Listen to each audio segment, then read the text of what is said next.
What's going on, Wired fam? Hope everybody's doing well this evening.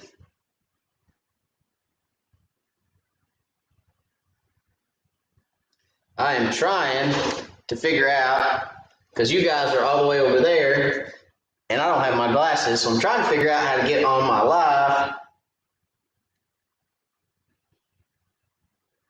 so that I can follow along with the comments. We are having technical difficulties. I think I figured it out. Now I just got to figure out how not to be blaring y'all out with two separate live feeds. How do I mute this? Dan. All right, well, while that tries to think, what's going on, everybody? Hope everybody's doing well this evening. As you can see, we're sitting in front of a boat and sitting in front of a tire with a jack that is behind us. So what are we going to do tonight? Well, we'll figure that out here in just a little bit. But just want to tell everybody hello. Want to tell everybody good evening. If you would, please drop me a hello before or when you get on. Let me know where you're from. I always like to say hello to you guys, and I always like to see how far we're reaching at the Wired Live. So make sure you say hello to me, guys. And I appreciate that very much in advance. Plus, that gets you all warmed up with your fingers, you know, in the type in the comment section.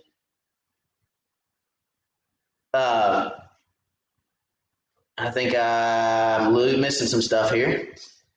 Come on. I'm trying to figure this out. Hang on, guys. Bear with me. Hey, there we go. Now I got something going on. How do I get my live chat, my live feed, my live comments? Give me some comments here. Give me some comments, peoples.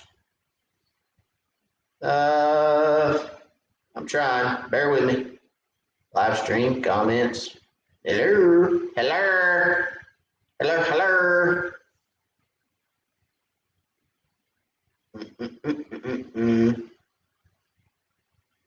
Man, I'll tell you what, I don't know what I'm doing. I just play like I know what I'm doing. I really don't, but we're playing like it. All right. Hey, there we go. We got some sound. And we're going to kill the sound. Live broadcast. All right. Well, while that catches up, we're going to keep talking. All right. So, like I said, sitting in front of a tire tonight, we are going to play with this tire a little bit tonight. Well, kind of, not really the tire, but we're going to play with the hub itself a little bit tonight, kind of show you guys how I maintenance my trailer hubs. Okay, I got a little bit of a trick for you guys that have the same type of hub that I do. I think it'll benefit you. You know, at least it'll keep you from making a horrible mess. So got a little bit of trick for you guys tonight. First and foremost, let me say the hellos. Let me just pull you guys up here because I can't figure this phone out. It's killing me. So we're going to pull you guys up here a little bit closer. We're going to say, what's up? What's up, everybody? All right. So let's see here. We're going to move around a little bit tonight. Shake and bake, shake and bake. And we're going to talk a little bit about some tournaments and some stuff going on. What's up, Josh Sanders? Nathan Wood from Wabash. Hello. Paul Gwynn. What's going on? I got something on my face, or is that on my screen? Okay, it's on my screen. I got something on my face. Not okay. All right. Terry Gear, what's up? Ashley Coffee. Hello. From Norris Lake. Norris Lake. Can't stand Norris Lake. No, I like Norris Lake. It's a good lake if you want to go jet skiing. All right. David Smith from Crossville. What's going on, David? J.M. Rose. Howdy from South Carolina. R. Bear. Good evening. What's going on? Joel Nash. The Joel Nash in the house, my friends. The Joel Nash. The capital J. O. Capital N. Ash. No, Joel Nash. What's up, man? That's the Crappie King right there, guys, in case y'all didn't know that. Heidi Clark. Hi there, Matt from Idaho. How is Laura? Guys, Laura, she said it herself. I'm still expecting. We are still expecting. Lil Wired has not got here yet. However, Lil Wired has been giving Mom some pushes and some contractions and some, pain a little bit. And anyway, it's got interesting. I think, kind of both of us thought maybe last night we were going to end up making a trip, and then we did not because Mama got feeling better. But Little Wired is he's about fully baked. He's about fully cooked, I think. So we're kind of expecting that any day. And when that happens, we'll jump in the truck or car. I've been told I'm not climbing in your truck after giving birth, so probably climb the car and head towards a hospital. Okay. So Little Wired doing well, Mama doing well. But any day, it is any day for sure. Our Bear says, Northwest Louisiana. Thanks. You're very welcome, sir. Welcome to the Wired Live. Bid Kid from Missouri. What's going on? Todd Pell from Beaver Creek. Hello, hello. Jeff Branham from Bluefield, West Virginia. What's up? Joe Nichols. Hello, Wired family from Sail Creek, Tennessee. Go Vols. Yeah, that Vols game, guys, was interesting last week, was it not? I actually fell asleep like part of the way through the third quarter. I fell asleep, and then I woke up halfway through the fourth quarter, and then I got to see them throwing trash on the field, and I was like, wait, what did I miss? Hold up, let me go back. I'm like, rewind. So I'm watching it again, and I'm like, oh, okay, now I know. There were some questionable calls. There were some questionable calls in that game, and I feel like that maybe I don't want to say the mischief was justified. I don't want to say that, but I kind of get where everybody's, or I guess I understood where everybody was coming from with their just not being fed up, but there is no excuse for throwing anything on the field. Plumb period. Absolutely not. But I understand where everybody's aggravated. I'll be honest with you. That fumble return for a touchdown where they said the quarterback forward progression stopped. The quarterback had the ball. He was standing still. How do you stop forward progression? He wasn't running. He was standing outside. He was standing in the pocket still. How is that? Anyway. I'm going to move on because I'm going to get on a rant, and you guys don't want to hear me get on another rant. I've ranted enough on this channel. So anyway, I'm going to move on from that because that'll start a whole nother box of worms with all the Tennessee fans out there for sure. I already know there's comments down there, and when I get to them, I'm going to have to talk about it again. So anyway, yeah, that was tough. Anyway, Heath McDaniel, good evening. Grease and Barons, maybe? Maybe. Stephen, hello from Holly Springs and Lake Roadis? Is it Roadis or Roadis? That lake right there, guys. That lake right there. Where's my banner at? How come I'm always behind on my banner? Boom! Discount codes, guys. Crappie Cove, 10% off with the discount code WIRED. 10% off fishing specialties with the discount code WIRED. And always Stowaway Mounts, your very best live scope mount for the front of that boat. Wired, 10% off there. Save yourself some money, guys. Save yourself some money. Go use those discount codes. Take advantage of them. That's what they're there for, to save you guys money. Okay? Sportsman's Paradise, Crappie Kings. Greg from Shreveport, Louisiana. Hello, Matt and everyone. What's going on, Greg? 922 Crappie BQ. How you doing, bud? Doing well. How are you, sir? It is all good up here, although I hadn't put a fishing video out in 3 weeks? I mean, I had a guy call me the other day. He's like, did you quit YouTube? And I was like, no, I didn't quit YouTube. I was like, I'm still doing my lives, but I haven't had a chance to get out there and film. And quite frankly, I've been so busy trying to get all the house done and get everything situated and unpacked, get the baby stuff ready before Wired gets here, Little Wired. And, I just hadn't had time. I mean, if I did have time, I wouldn't have time to sit down and edit it. I mean, I was behind. We had the Douglas Lake tournament, East Tennessee Crappie Club this past weekend. That was a fiasco for us. I'll talk about that in a minute. I can pretty much sum that tournament up in one action. So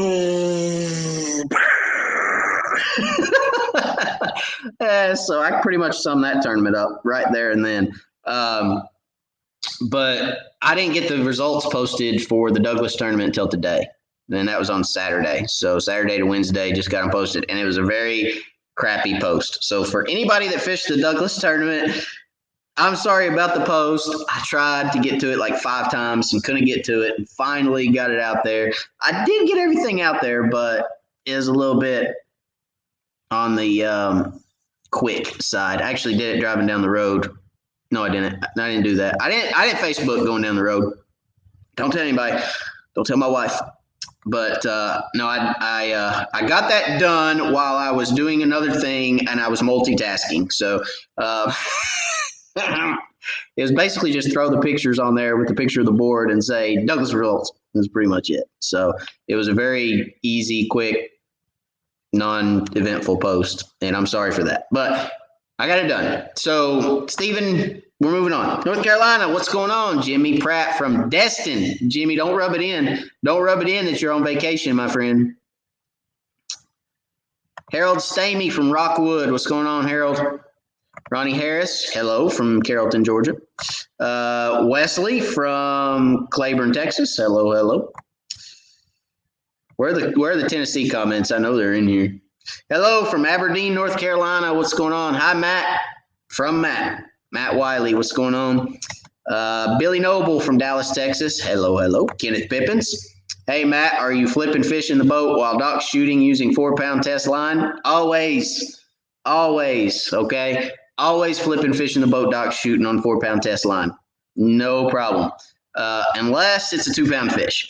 That's my rule. My rule of thumb is if I think it's half the line weight, I ain't flipping that joker. But anything under 2 pounds, I'll flip in the boat, no doubt.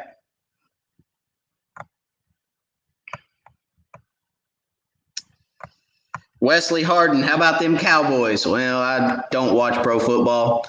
I'm not going to get into that. I'm a veteran, okay? I'm retired Marine Corps. Do not watch pro football, but I'm not going to get into that. That's personal opinion. Everybody can have their opinion, but mine is, gosh, I hate getting opinionated because I don't want to make anybody mad. But my opinion is there's a time and a place for everything. And I'm not saying it's right or wrong. Don't get me wrong. I'm not saying it's right or wrong. I'm just saying there's a time and a place.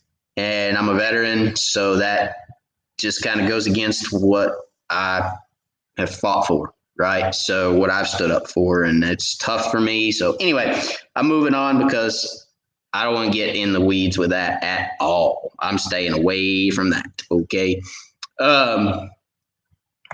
Anyway, couldn't tell you anything about the Cowboys. Now I'm in trouble. All right. Dave D. Hello from Hartwell, South Carolina. What's going on, Dave?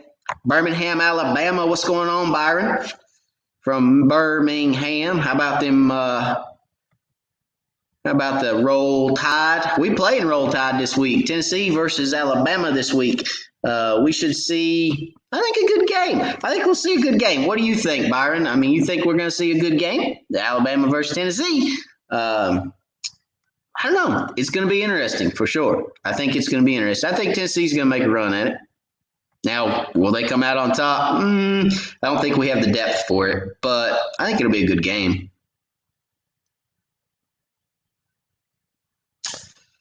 I think it will be a good game. Josh said, I'm not going to start talking about that Tennessee game. That was a rough one. That was a rough one for sure. Josh Sanders, boat flips only, right? At Ashley Coffee. Not only. Now, I will be honest with you. Boat flipping any day of the week. I'll boat flip a 2-pounder if it's not a tournament. If it's a tournament, everything's getting netted. Everything. If it feels like a good fish, it's getting netted in a tournament. Okay. Byron, good game for sure. I think so. I think it's going to be tighter than most people think. I think it's going to be a tight game, and I think it's going to be whoever wants it more. I really do. I think whoever wants that game more, whether it be Tennessee or Alabama, I think, it's going to be good. So, Billy Lindsay, hello from Greenville, Texas. What's going on, Billy? All right. So, to answer the question about what we're doing this evening, all right, let's see. Let's get you guys back down here. All right. I'll cut a little bit of my head off. All right, I'm going to back you guys up. Sitting on my milk crate. I like my milk crates now. Hey, there ain't nothing more comfortable than a milk crate. And they're stackable.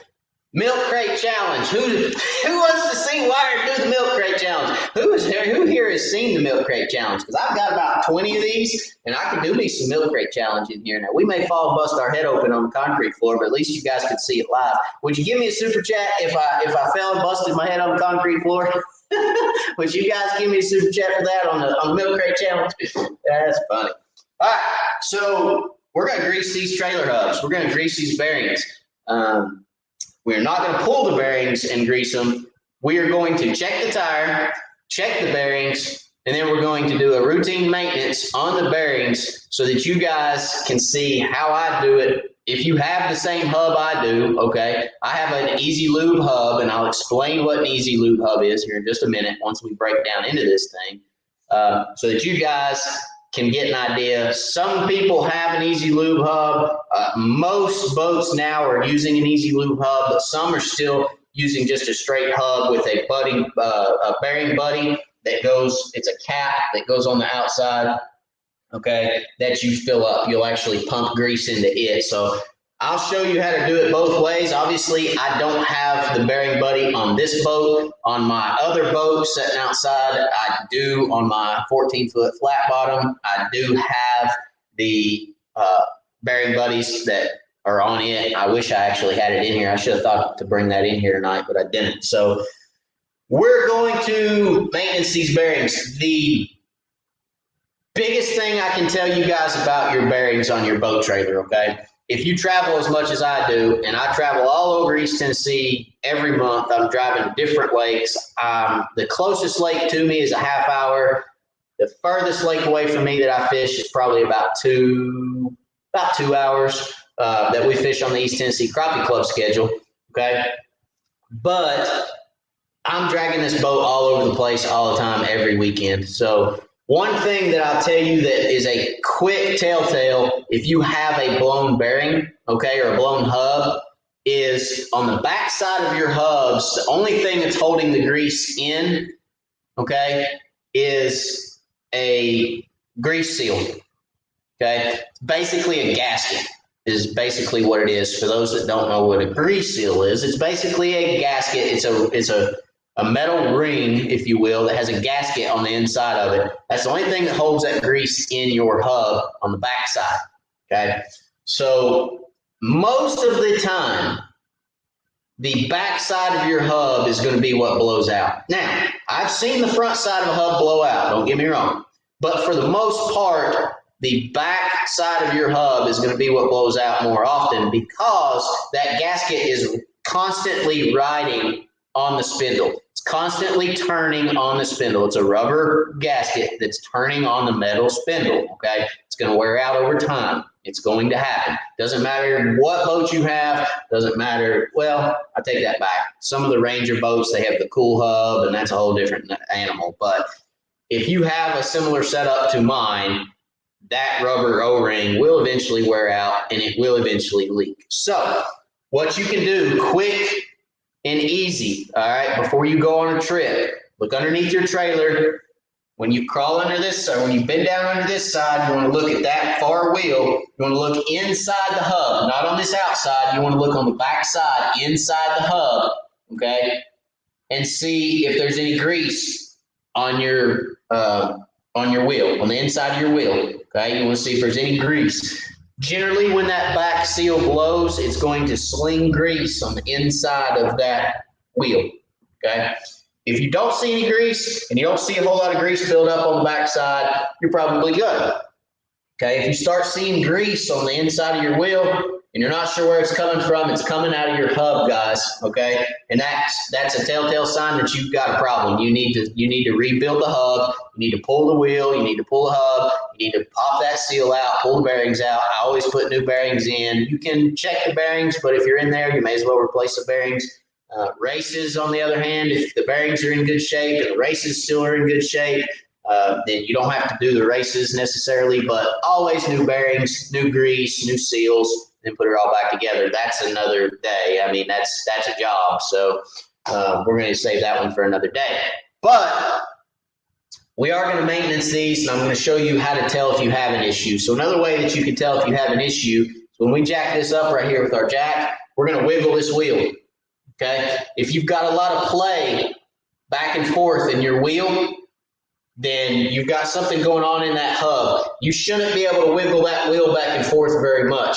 You're going to want to wiggle it a little. It's going to want to go back and forth just a hair, but that's because the tolerances, you've got to have a little bit of tolerance for everything to spin, okay? So a little bit of play back and forth is not a big deal, but if you can sit here and wiggle this wheel like this and it's wobbling back and forth, then you've got an issue. Everybody knows the spin test. You spin that wheel and you listen. All right, and we're going to do all this real time, but you spin the wheel, you listen. If you hear grinding inside that hub, if it doesn't sound smooth, then you know you have an issue too. Okay, so those are some of the things that I'm looking for when I'm doing my maintenance. We're going to go through all that live, but I just kind of wanted to talk through it so you guys kind of understood what I was doing when I'm doing it. Let's see what you guys have to say real quick. See if I missed any comments. Ashley says, Sanders will be giving me heart palpitations, boat flipping 1.5 pound tournament fish. I hope you know CPR. That's funny. Don't do it until after the baby is born and Laura is up and running. Haha. Ain't nobody got time for a net until I lose one, get mad. Yeah, that's funny right there. What's up, Matt? Have not been on in a while. Hope all is well. Andy, it has been a while since I've seen you, my friend. Glad you're back. Glad you're on. What type of boat do you have there? So I'm fishing out of a Ranger 690 VS. It is a 1996 Ranger 690 Fisherman. It is the VS model. Okay, so in the back, it actually comes to a V.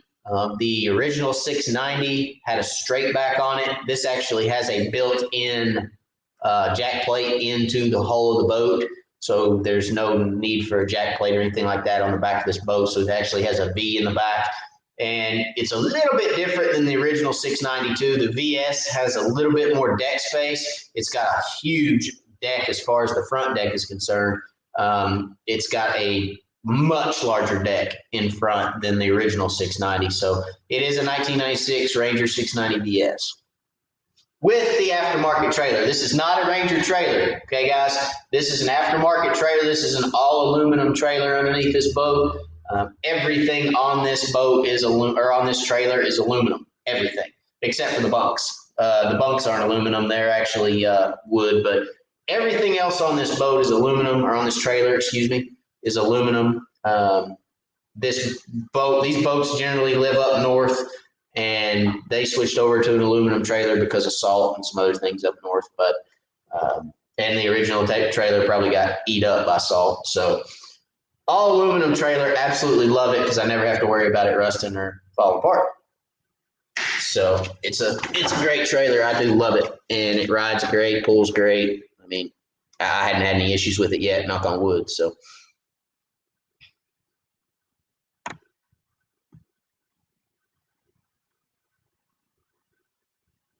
I'm still waiting to catch a 1 pound crappie. You will. Keep it up. Keep fishing. You stay out there, you'll catch one.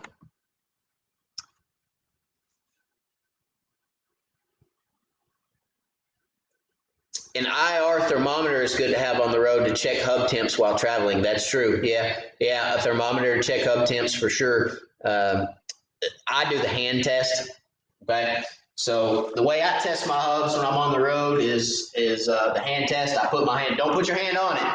Lord knows, if you think you have a problem, don't come up and reach down there and put your hand on your hub because it will scald your hand. But you can hover your hand over your hub, and if you feel an intense heat coming off of it, you know you got a problem. You should be able to lay your hand on the hub. Okay, you're not going to be able to hold on to it. You're not going to be able to grab onto that hub and hold on to it. But you should be able to lay your hand on there and not burn yourself. So always hover your hand over your hub. If it's not scalding hot, reach down there and just pat on it. And as long as you can put your hand on it and it not burn you, your hub's good. But always hover first. Listen, always hover first. Don't come back next week and be like, I burned the crap out of myself because you told me to grab my hub. No, I'm not. Hover your hand and then touch, okay? If you do not have an IR thermometer, but if you have an IR thermometer, that would be the better option, okay? So let's see. What else are you guys saying on here? Hear any unusual sound while driving? Stop and check. Yeah, we talked about that just a minute ago. I still use a grease needle on my bearing to grease my hubs. We're going to use the good old grease gun. All right, so I'm going to try to get you guys in here a little closer. How can I do this here? All right, because you guys don't want to stare at me all night, so I'm going to get you guys in here. Get you guys in here a little closer where you can see. And try not to get my hub, or try not to get my computer dirty. All right. I'm still here. I ain't going nowhere. You just can't see me. It's weird talking to you guys when I'm not looking at you. All right.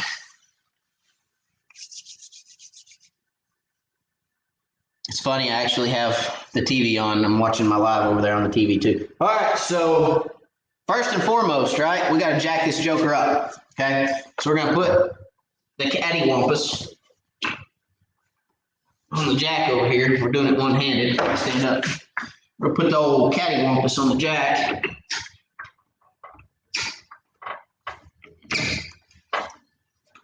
Make sure she's locked. I do suggest always using jack stands, okay, if you're going to be underneath your boat. If you're not going to be underneath your boat, typically I don't put a jack stand under it. The minute that I'm setting foot or laying underneath this boat, there will be a jack stand underneath it. But for the purpose of this, we're not putting a jack stand under it tonight. Please don't yell at me, okay? Don't yell at me. But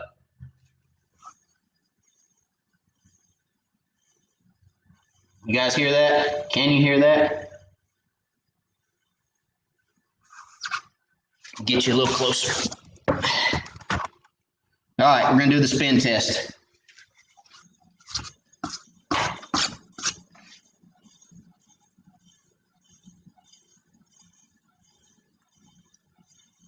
You can hear the brake. There is a brake in there. You can hear the brake pad rubbing a little.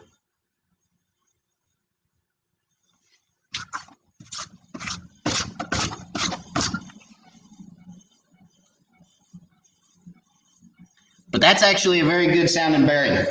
That bearing does not sound bad at all, okay? I actually disabled the brakes on this trailer, so I need to pull those pads off a little bit so they're not rubbing the rotor, but we'll do that later because I did disable the brakes on my trailer. This boat's just not heavy enough behind an F-250 to need the brakes, but anyway, nonetheless, we'll do that another day. So, spin test. Pretty good. Sounded good. There wasn't any popping. There wasn't any grinding, anything like that. Okay. So it sounded pretty good. So now I want to do the wobble test. I want to get it right down here. There's a little bit of play in it, but not bad. Like I said, you want just a little bit. Okay. You want just a little bit of play because you need those bearings to spin freely. Okay, but you don't want to be able to wobble that tire back and forth. So again, I would call that an eighth, if that. It may be moving an eighth, maybe not even that much. So I'm going to say that one's in pretty good shape.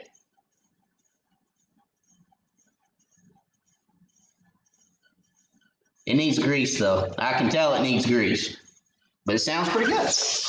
All right, so sound, feel, sight, everything checks out pretty good.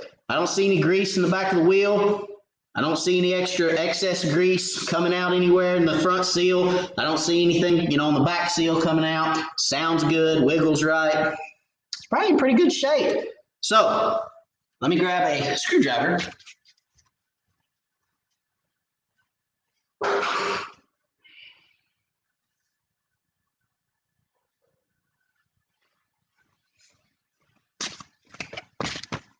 All right, this is where it gets messy. All right, hold up. Hold up a minute. Get y'all back up here. I'll show you guys a little trick. All right. your piece of cardboard, guys. If you have an easy lube hub like I do, you're going to want a piece of cardboard. All right. So grab your piece of cardboard. It doesn't have to be huge. Cut me a piece right here.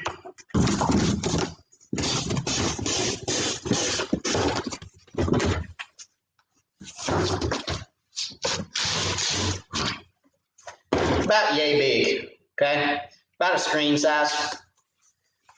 All right, now what I'm gonna do is I'm gonna take this piece of cardboard right in the middle, and I'm gonna fold it, okay?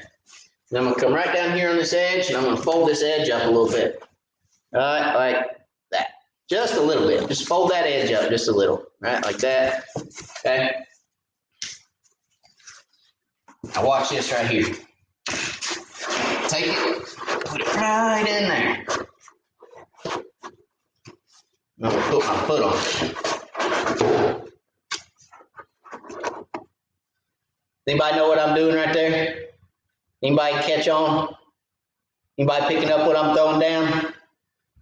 Okay. All right, let me move you guys back down here. You see what's going on.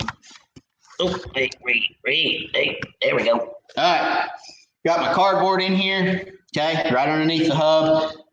When I pop this cap off this hub, which we're going to do right now, okay, take this little rubber cap, put your screwdriver behind it. You're just going to ease her off. There's our grease. There's our grease fitting right here inside the hub. Right here in the center of that hub is our grease nipple. So we're going to put our grease gun right on there, and we're going to pump. Now, everybody's going to say, what grease do you use? Well, it's real simple. I use, you can't really tell, boat trailer and marine equipment grease. Okay? That's what I use. And this has been in my toolbox forever, so you can't really see. But you can get this at Walmart. It's the blue grease from Walmart. It is marine grease. I always use a marine grease. And I always try to make sure that it stays blue because what's in there is blue. I don't mix greases. I don't mix colors, I should say. I may mix greases if I have to, but I will not mix colors. I don't know why. It's just, I'm weird like that.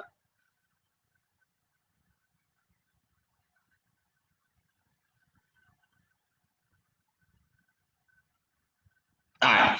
So from here, grab my grease gun, okay, put it on my grease fitting, and start pumping. All right, now what you're going to see as I pump this is that grease is actually going to come out the end. What this Easy Lube hub does, guys, the grease nipple is on the outside, but it fills through the spindle, through the actual hub itself. It feeds through the spindle, and it comes out the back side of that spindle. So it's actually coming out back here in the back, and it's pushing the old grease out the front, which is going to fall under our cardboard, okay? So we're just going to keep pumping. This is not the time to be stingy with your grease, guys. See how easy that grease is falling into that cardboard? That's because it's got water in it. Okay? So we're just going to keep pumping, keep pumping. We're going to get all that old grease out of that hub.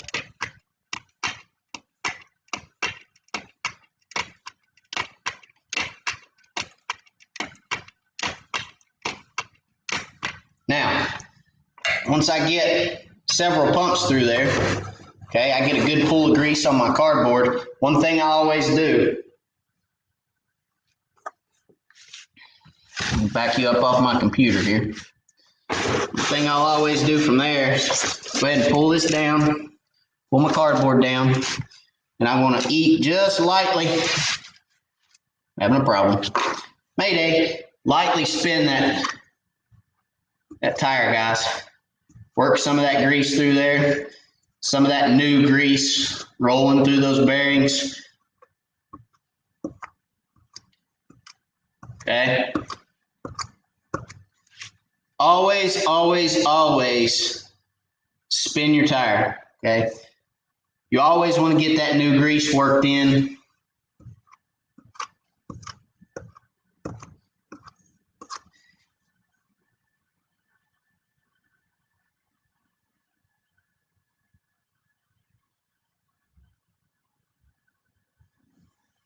Okay, now I'm gonna go back up here, put on that cardboard again, grab my grease gun, I'm gonna pump some more. Grease is cheap. I wanna make sure I get good grease in that hub, because the only thing that's keeping that water from getting to your bearings, guys, is the grease. And if that grease gets compromised, your bearings are gonna get compromised. And you're going to get left on the side of the road having to call AAA or your buddies to come get you. And I've been stranded before. I don't want to be stranded again. Okay, so I've got a good bit of grease on the cardboard. I actually ran out of grease in the grease gun, so I'm going to call it good for this one. Now, when you put this cap back on, okay, I always fill the cap up with grease. That's something that I do. I just like to have a nice full, always put that grease back in here. Okay. Nice full bearing full of grease. I'll actually grab a little bit of that old grease, put right there in that cap. All right. This is where it gets fun. You have to get your hands dirty. Put that right back in there. Squish. Don't be afraid to get your hands dirty, guys. It's gonna happen. Can't do this without getting dirty. All right. Now, we've got a full hub full of grease. Okay. Get you an old towel, old rag. Wipe that off. Make sure you're seated good so you don't get anything coming out or anything going in, water going in. Make sure you're good and seated. And another thing I like to do, okay, is I like to take a little bit of grease around this seal where it seals. There's a little bit of a lip. I always like to kind of fill that in just a little bit. I just feel like it might one day keep a little bit of water out of there. It's kind of around that seal. Again, I'm weird, but I like to think it might help one day. Wipe that off a little bit. There you go. Done and done. Now, that cardboard trick, I'm going to patent that. Don't tell nobody about it. Then you can just take your cardboard, throw it away. That's it. It's that simple, guys. That is the hub is ready to rock.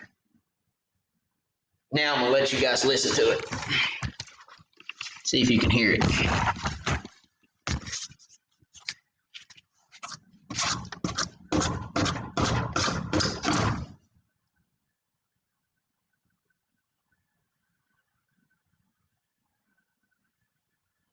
A lot smoother. I mean, I can tell a difference in that. That's night and day difference.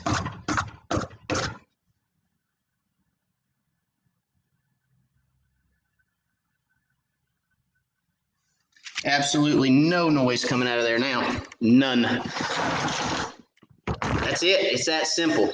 Okay. Now, again, if you have a boat that doesn't have an easy lube spindle in it, and you have one that has the bearing buddy, okay, that goes on the outside, it's just as easy, guys. Okay, fill that bearing buddy up because it won't push that grease out to you, but you can fill that bearing buddy up. Don't overfill it, but fill that bearing buddy till it's full. Spin that wheel, okay? Get that grease going through those bearings again, that new grease. and then check your bearing buddy again, make sure it's still full. A lot of times what you'll see with those bearing buddies, all right, is you'll fill them up, you jack your trailer up, you spin that wheel, it's going to suck that grease back into the bearings, it's going to fill that hub up, it's going to replace all that broken down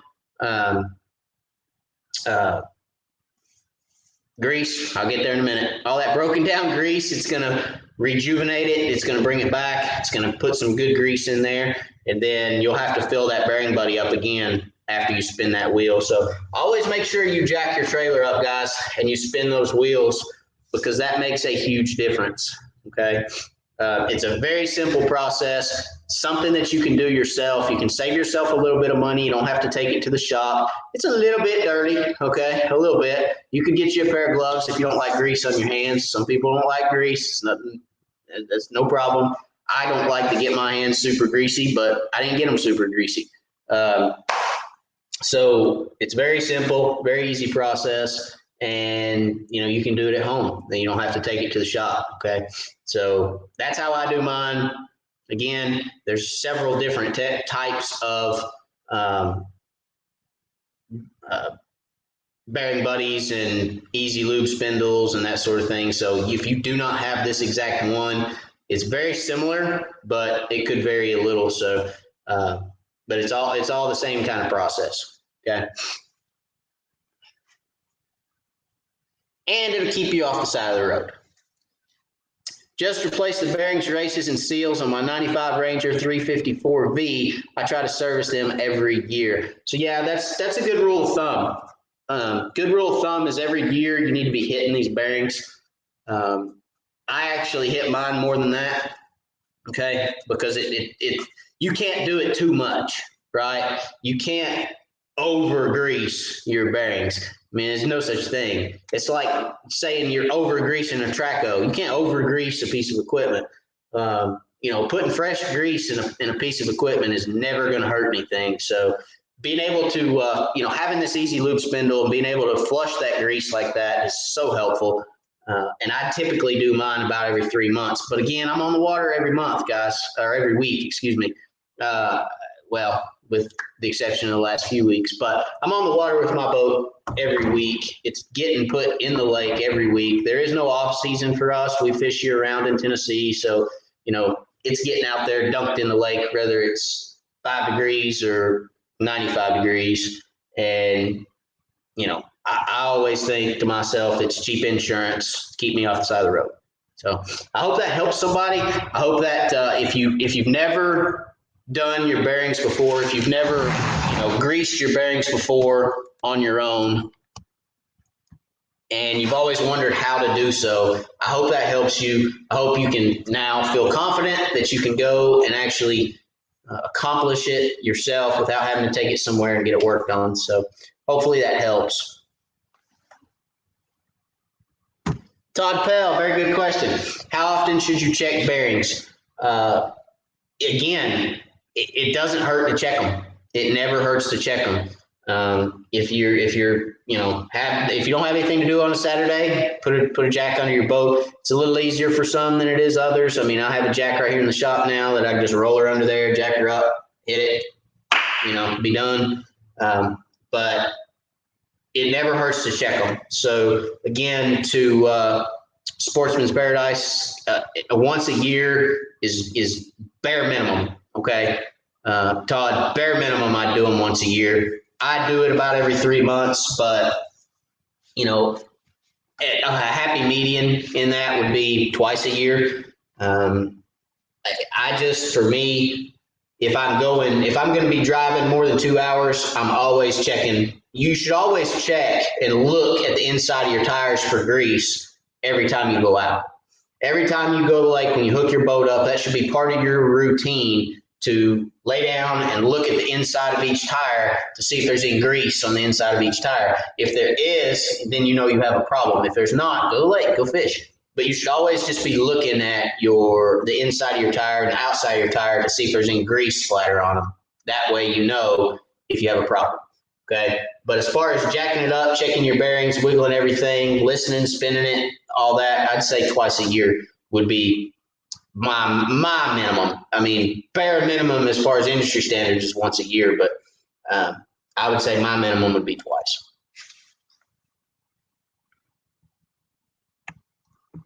Yeah, so here's Bid King says, I kind of take a look at my wheels every time I pull my boat. I look for grease coming out. Yep. So again, a telltale sign, guys, is like right here in the lip of your wheels. Okay, on the outside or inside. Most of the time, it's going to be in here on the inside, but I have seen it out here on the outside as well. If you have a cap or something come off, you lose a cap, the whole hub's going to empty inside the wheel. Okay, but if you blow a gasket on the back, if you blow a seal, a grease seal, if you blow it out on the back, it's going to be inside the wheel. Okay, and you're going to see splatter from grease where it's slinging out as you're going down the road. So anytime you hook to your trailer, it's a good rule of thumb to look at your wheel, look at the inside and the outside, and make sure you don't see any grease. You should never see grease on your wheels. If you see grease on your wheels, guys, for any reason, there's a problem. Okay, it's coming out somewhere. Grease is not made, and some people have actually told me before, oh, my hubs are made to lose a little grease. No, they're not. No, no, sir. If there's grease coming out of your hubs, there's a problem, guys. Okay, now, getting your hubs getting dirty is one thing. Okay, that's fine, but the actual grease coming out is a no-go. All right. Let's see. Let's pull you guys up here. I can't see. I can't see you guys. All right. All right. Let's talk about crappie fishing. Who wants to talk about crappie fishing? Anybody got any crappie fishing questions? Tournament again. Douglas. Man, Douglas was horrible. I mean, horrible. There was I don't know. There was what? I don't remember how many boats. Anyway, I don't think everybody I talked to, all the people that I talked to, including the winners, Rusty Profit and Jamie Mitchell won. Congratulations to them. They had a good weight, but everybody I talked to, okay, even the winners, Rusty and Jamie, said they caught somewhere between 15 and 20 fish all day. All day. And we did about the same. We caught like 15 to 20 fish. We didn't have our seventh keeper until 2 o'clock. Get a load of that. It was absolutely horrible. The lake fished horrible. The lake right now is fishing horrible. They have sucked that lake dry for weeks. They're sucking water out of that lake as fast as they can, pretty much as fast as they can do it. And it is bad, guys. I mean, Douglas is fishing bad. So I would not recommend a trip to Douglas at the moment because I was extremely upset with it, which we figured it was going to be tough. We pre-fished. We did pre-fish. We did not have good pre-fishing, okay? We knew it was going to be a tough tournament. They wouldn't even hit a minnow. And on top of that, it rained all morning. So, it stopped raining. I don't remember what time, but my rain suit's laying right here, as you guys can see, which, by the way, I got to get a new rain suit. Anybody, any recommendations on a rain suit? Because I got to buy a new one. My bibs are in great shape. My bibs, no problem with my bibs, but unfortunately, my 100-mile-an-hour suit, the old version, is biting the dust. It's starting to come apart at the seams, and I'm going to have to go get a new one. I don't want to. I love my 100-mile-an-hour suit. But she's bit the bullet on me, so I'm going to have to go get a new rain suit. Any recommendations? But, yeah, Douglas was tough. Douglas was a tough tournament. And, those people that got 15, 20 bites like we did that caught a little bit bigger fish did better than us. And that's all I can say about that. So, very good time, very good friends. Everybody that explained how they caught their fish kind of caught them the same way, fishing deep on structure, whether it be stumps or brush piles. It's pretty much how everybody fished. But yeah, it's tough tournament.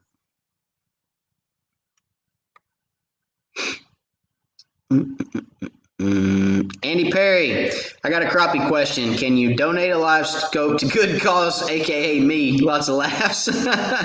Yeah, sure. You just donate $5,000 to me, and I'll donate a live scope system to you. That'd be great.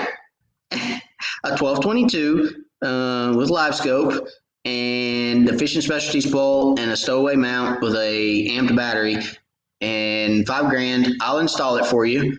I'll gift you the install, and I'll gift you everything, and you gift me $5,000. It's no problem. I'll do it right now. You ready? Go. Any takers? No? Okay. I was waiting to see if the comments went, I'll take one. I want a video game fish when I do not have class. College is stressful. Man, I bet you it is, Andy. I bet you college is stressful right now. What are you going to college for? What are you studying? You don't have to tell me if you don't want to, but I'm curious. What are you studying? J.M. Rose, answer the great jig color question from last week. Okay. Yeah, sure. I'll answer it. All right. Somebody wanted me to show the shop. There's the shop. Doesn't look as big on this screen, but yeah, there's a shot. All right. Whew, now I'm dizzy. Hold up. All right. All right, so the shop is, let's see, the shop is, no. Is it 45 this way? 38 that way? Or 45 this way and 38 this way. I don't remember. Anyway, that is a 24-foot garage door. So I guess it's probably 38 that way. Yeah. Or 36 that way, 45 this way. Yeah. 36, 45. Yeah. Anyway, big shop. Big enough for 2.5 boats. Or 2 bass boats and a 14-foot flat bottom. I could get all 3 of those in here. All right, the great jig question from last week. Oh, I guess I got to get my bags, my tournament bag, because they're in my tournament bag. All right.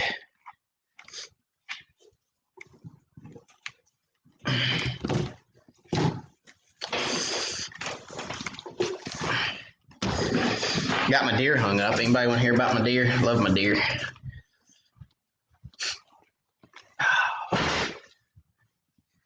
Ooh, I about stepped in that grease. That would have been bad. Let me show you guys my deer. That's one of them. That's my 15 pointer. And then there's my 8. That was my first mounter I shot, my first deer I shot that I mounted. That's my biggest deer. 15 scoreable points that deer has. 3rd main beam. He's a big one. He's a beast. 168 7/8 inches. That's what he's what he dry scored, excuse me. And then I've got another one up in my son's room, my youngest son. I've got a 9-pointer up there, a big 9. It's about in between the 2 of them. All right, let's see. Where's it at? What did I do with it? The great jig question from last week that didn't do me a bit of good this week. I'm just saying. I have not shown these to you guys yet. And I'm not going to elaborate on them a whole lot because you can't buy them anywhere. Cannot buy them anywhere. And there's literally nobody makes them. So I don't really want to harp on them a whole lot. But the color, and nobody guessed this last week, was right there. It is a light blue and white, the blue head, okay, hair jig. That's normally the ticket. Not this week because, well, everybody had a bad day. And, you know, they wouldn't even hit a minute. I mean, we had live minutes because we knew it was going to be tough. we actually put minnows. We actually dead sticked minnows right in their face. I mean, you're looking at them on live scope. You can see them sitting there. You got a minnow hanging right in front of their face. They'd literally come up to it and just sit there and look at it. And they'd sit there for, I mean, I'd sit there for half a minute or a minute, literally. And they just sit there and look at it and then turn right back. They just, fish were dead. It was very frustrating, very, very frustrating. But that is normally my go-to for Douglas. I'm glad somebody remembered that. Kind of. But yep, nobody guessed that last week, so that's why I said if you guys would have guessed it last week, I most certainly would have told you. But yeah, nobody guessed that last week. I haven't done much crappie fishing, but want to do more. I always hear of everyone doing it in the spring, but can you catch crappie all year? Absolutely. That's one of the things. It's one of the reasons I started this channel is to show people that you can catch fish, crappie. You can catch crappie year round. Winter, spring, summer, fall, doesn't matter what the time of year, you can catch fish. You just have to know, David, where to go catch them. And you just have to understand your seasonal patterns and where to go catch those fish. So I've talked about seasonal patterns a million times on the live. We can most certainly, go back and recover those again if we need to. There is a lot of new people to the live, so if we need to go back over seasonal patterns, we certainly can. But you just have to know where to go to catch them certain times of year. Big Kid, what kind of fish finder do you run? All right, fish finder question. Oh, rods are in my way. All right. So here's what I run. I run 2 HDS units. They're HDS Gen 1s. Okay. I'm going to try to hold you guys and do this at the same time. HDS 10 Gen 1 up here. All right. Let's see if I can not do that. All right. So here's my HDS Gen 1. It's a 10. All right.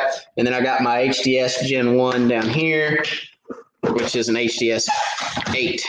Okay, so I'm running an HDS 10 up top, HDS Gen 1 10. I run my side imaging alone on that. Okay, and then my 8, which is down here, I split screen my 8 with maps on this side and down imaging on this side.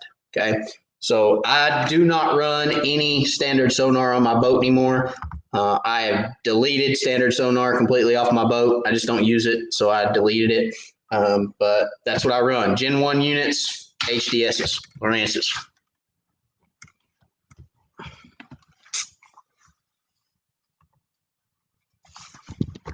All right. I'm going to sit down here and try to get you guys. Hey, there we go. Get you guys out of the lights up on top of the screen. It's bothering me. So now we're sitting in the bottom of the boat, chilling. What's up? Just chilling in the boat. All right. Joseph Thaxton, we have had so much rain, the water's like chocolate milk and dumping water for the last 3 weeks. Hard to find crappie. Yeah, that would be hard to find crappie. So, Joseph, where are you at? Where are you located at?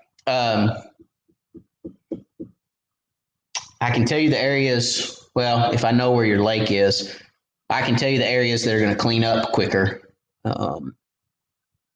If they're spilling out of the dam, then those creeks down by the dam are going to clean up quicker because that's as it pulls water through, it's going to pull water down river. It's going to pull the silt and everything out of those creeks. Once the water stops flowing into the creeks, those lower creeks are going to filter quicker. Those lower creeks are going to clear quicker, and then on up the lake it's going to go. So, there's a method to the madness of fishing cleaning water too, okay? But I would just try to find that water that's cleaning quicker than the rest, and that's probably where the fish are going to be. Nathan Wood says Cabela's Guideware. I've heard mixed emotions about the Cabela's Guideware. So I've heard that some people like it and some people have struggles with it. So I'm a little hesitant. I mean, Cabela's stuff has always been top notch. I feel like Bass Pro Shop had the pricing, and then Cabela's had the quality. That's kind of how I always thought of Cabela's and Bass Pro. As far as purchasing from the two. Now that they're one, it's kind of all the same. But I always felt like Cabela's had a little bit better product. I don't know, but I'm leaning more towards like an AFCO suit or something like that. I just don't know yet. I don't know enough about them. I know Frog Tog has a couple high-end suits. I just don't. I don't know. I unfortunately kind of have to buy one and fish in the rain with it to figure out if it's worth a darn or not. And I kind of hate to do that, but I don't know what else to do outside of ask you guys and see what it is that you guys use. I think it was my 12 live sonar participants and 2 non-live sonars for the tourney. Oh, yeah. For how many people? Okay, I'm way behind, aren't I? Good night.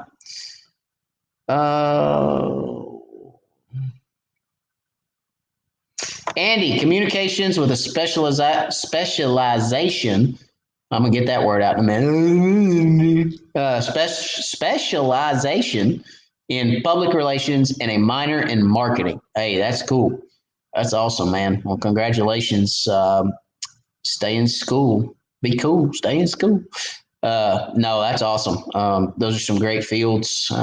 You should be able to get a job just about anywhere with those fields. So, minor in marketing. That's what I need. Can you teach me? Can you teach me marketing?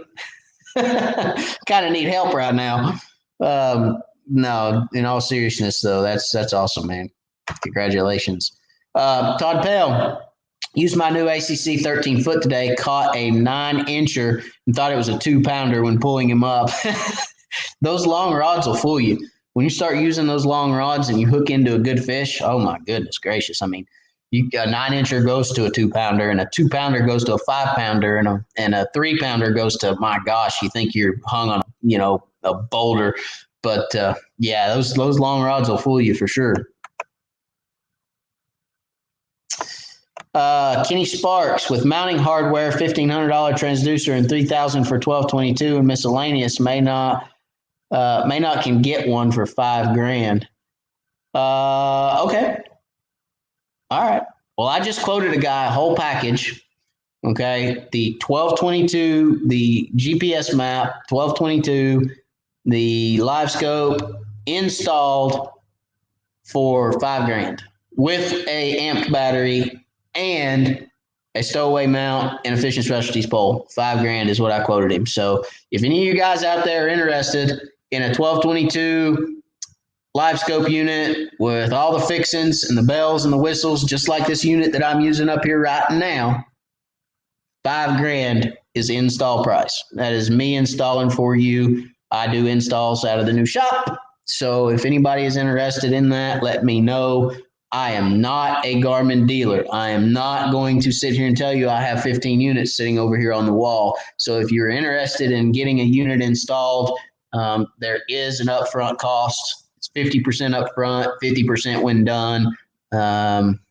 But I will order everything, get everything here, and take care of your install for you for $5,000. That is a 1222 unit. Now it varies. If you want a 1022 or a 93 SV or whatever it is you want, the prices vary. So if anybody's interested, wiredforcrappie.com, hit me up, info@wiredforcrappie.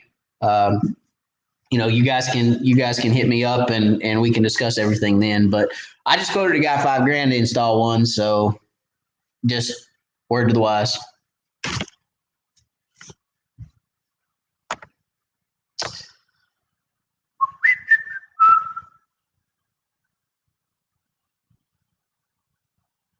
Yeah, Josh, I know. I caught all my fish on MCM tackle, hair jig, whitehead, blue body, whitetail. Yeah, you told me that when I was driving home from the tournament, and I thought, that joker, he figured it out.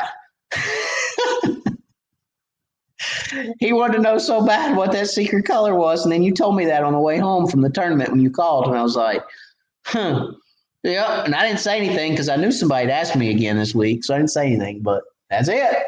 Yep, white and blue. Joseph Thaxton, haha, I can make that jig. Yes, you can. Now, if you fish Douglas Lake, you'll be ready to rock.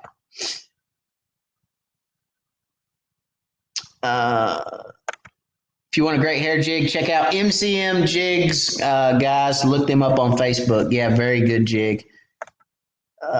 Jeff, when will the bite be good again on Douglas? Oof.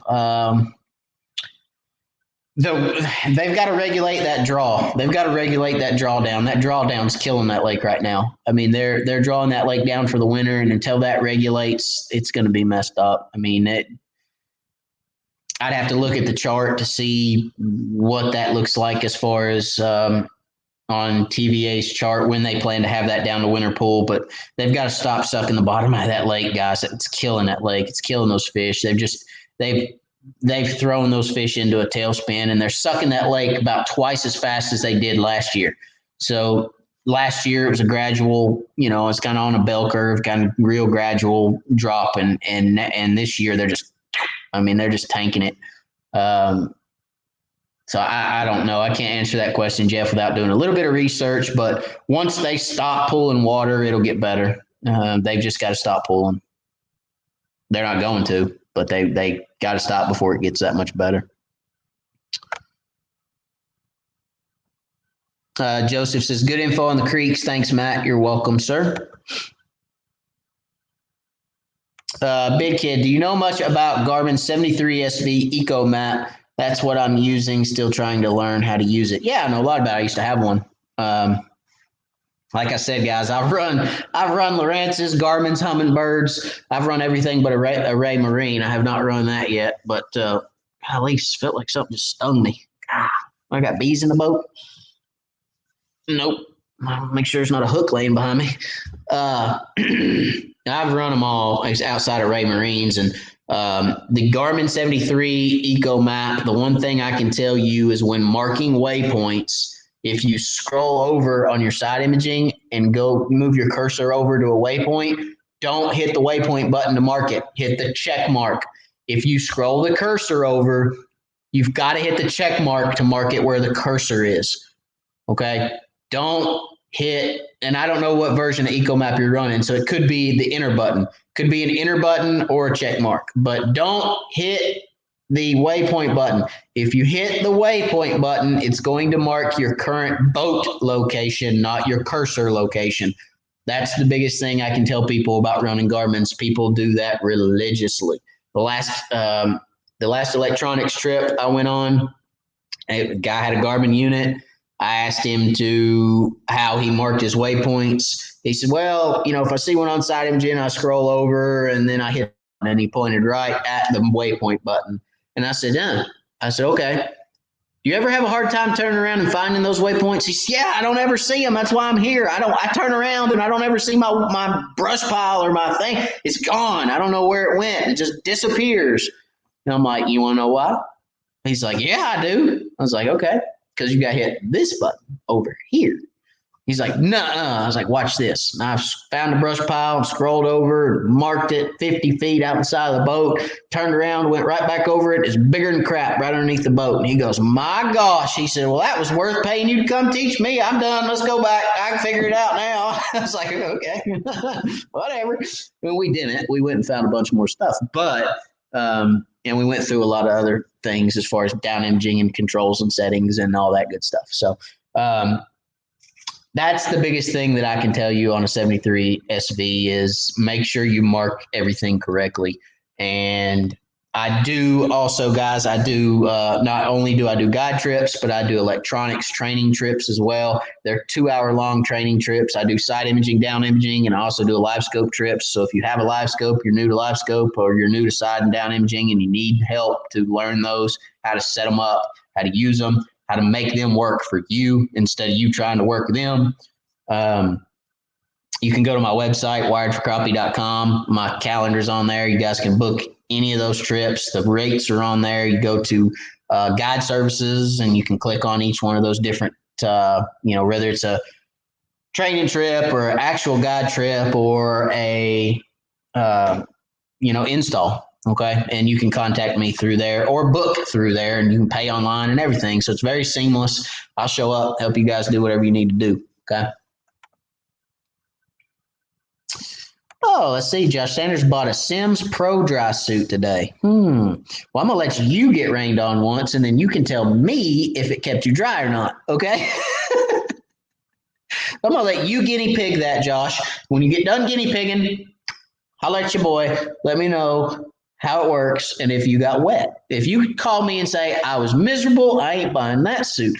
But if it works, let me know. Actually, I want to know the fourth time. The fourth time you fish in the rain with it, let me know if it works.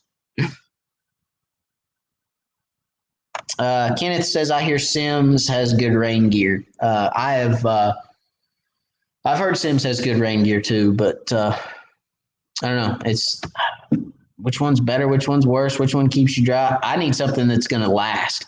I've had this Gore-Tex, my 100-mile-an-hour suit, for years. I need something that's going to last me years again.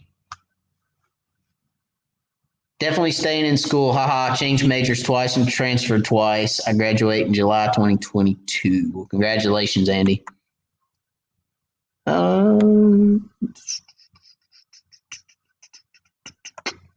Kenny says, that sounds like a good deal. Not sure, Kenny, what. The live scope, maybe? Yeah, it is a good deal. Look, my main business is not to install units. Okay. I do that for you guys. I enjoy installing units. I enjoy meeting you guys, talking and installing, and I don't charge, an astronomical amount. There's some shops that are charging like $700 and $800 to install a live scope. I'm like, that's ridiculous. Absolutely ridiculous. Yeah, fishing wire through a boat can be a pain in the butt, but it ain't that bad, guys. Come on.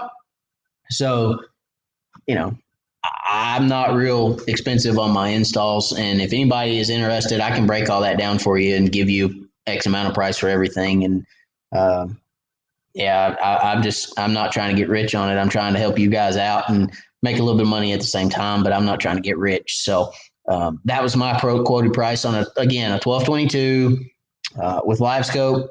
Okay, transducer and black box, the GLS 10.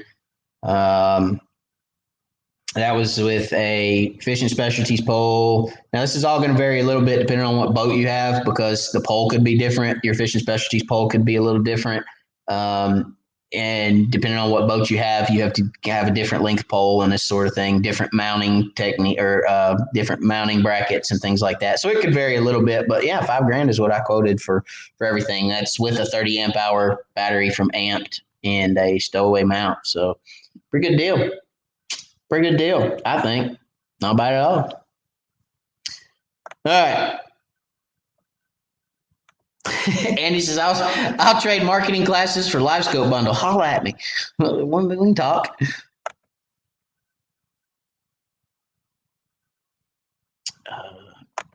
Paul says, my wife and I wear Frog Togs Dry Pour 2. Very comfortable. And see, I think that's one of the higher end Frog Togs. If I'm not mistaken, Paul, I think it is. So, I'll definitely take a look at it and see. I want something that's comfortable, but I want something that is going to keep me warm as well, because when I'm fishing in the rain, guys, I generally get cold. Like, I don't know why, but when I get wet, I get cold. And I need something that's going to keep me a little bit warm too. I don't want something that's going to sweat me out, because when I'm fishing in the summer and it starts raining, I still get cold.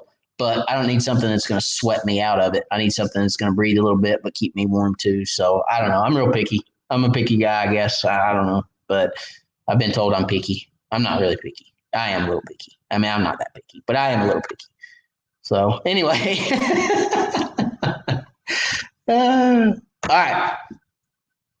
I'll give you an honest review soon. Thank you very much, Josh. I appreciate it. All right, guys. We've been on for an hour and 15. I don't see any more comments. We are going to let everyone run. I'm going to show you guys my cool rock that I got painted for me. Check that out. Why for Crappie? My paperweight, which is really, really cool. I had a subscriber paint that for me a long time ago. It's been a while now. But anyway, I had it laying here. It's pretty cool.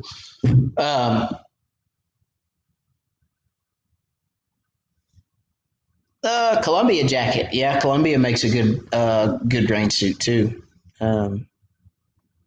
Thank you, Heidi. Appreciate it. All right, but that's it. We're going to call it a night. I appreciate y'all for watching. Don't forget, next week, live again on Wednesday night, 9 o'clock. And I'm going to do my best to get videos out. I think the channel's getting ready to get a revamp, guys. I've been thinking a lot about it over the last 2 or 3 weeks. And I think we're going to start something different. I think the channel's not going to change. It's still going to be informative and it's still going to be informational, but it's going to be more informative and more informational. I think I'm going to get away from just this straight up fishing, and I'm going to start doing more how-to stuff, and I'm going to start teaching a lot more, kind of how I did when this channel first started. That's where my passion is. That's what I like to do. And, there's a lot of people out there that don't know how to tie a loop knot, don't know how to put 2 jigs on one line, don't know how to set up a slip float, don't know how to set up a spider rig, don't know how to set up a long line setup, don't know how to, these are all things, how to cast brush, how to flip brush, pitch brush, how to is where my heart is. So I think we're going to start doing a lot more how-tos and see how that goes. But I appreciate everybody for watching. Thank you for your comments. Thank you for being here. Still going to do the live, still going to be videos every week, still all that. But and there'll be fishing in there too. Don't get me wrong. I'm not going to just sit down in the boat and tell you guys how to do something and then not catch fish. Okay. We're still going to fish, but we're going to do it in from a how-to perspective. How to do it. Okay. I'm going to talk more. I'm going to get in your face more. I'm going to teach you guys a lot more. And then we're going to catch some fish too. So, we're going to teach a little, catch a few fish. Teach a little, catch a few fish. So anyway, I'm looking forward to it. I'm looking forward to getting back out there and doing some teaching, doing some how-tos, doing some different stuff. And if you guys have any recommendations, any comments, anything you want to see on a video, let me know. I would love to take some of your ideas, take them to the lake and make them happen. So if anybody has any comments or wants to throw any type of videos at me or anything like that, info@wiredforcrappie.com, guys. Shoot me an email, info@wiredforcrappie.com. I'd love to hear it. Okay. Paul, thank you, Paul, for the super chat. I appreciate you very much, buddy. That's a blessing to me in this channel. It does not go unnoticed. And thank you for it, my friend. I appreciate you very much. Have a blessed week. I'm looking forward to your how-tos, Billy says. I think everybody will. I think they're going to be informational, informative. I think they're going to hold attention of you guys, the how-tos, the tips, the techniques, getting real in depth with crappie fishing and how I do it and how to do it, how to be successful. So looking forward to it. Looking forward to you becoming a daddy soon. Yeah, again, soon. So I'm looking forward to that as well, Heidi. Please say a prayer for Laura, for little baby Wired, and we need those right now as we venture into this birth, and we could use any prayers that we can get. So I appreciate you guys very much. Y'all have a blessed week. We will catch you on the flip side next week, and hopefully I'll get a video edited and out for you guys this weekend. So as always, God bless. Good night, and we'll see you later.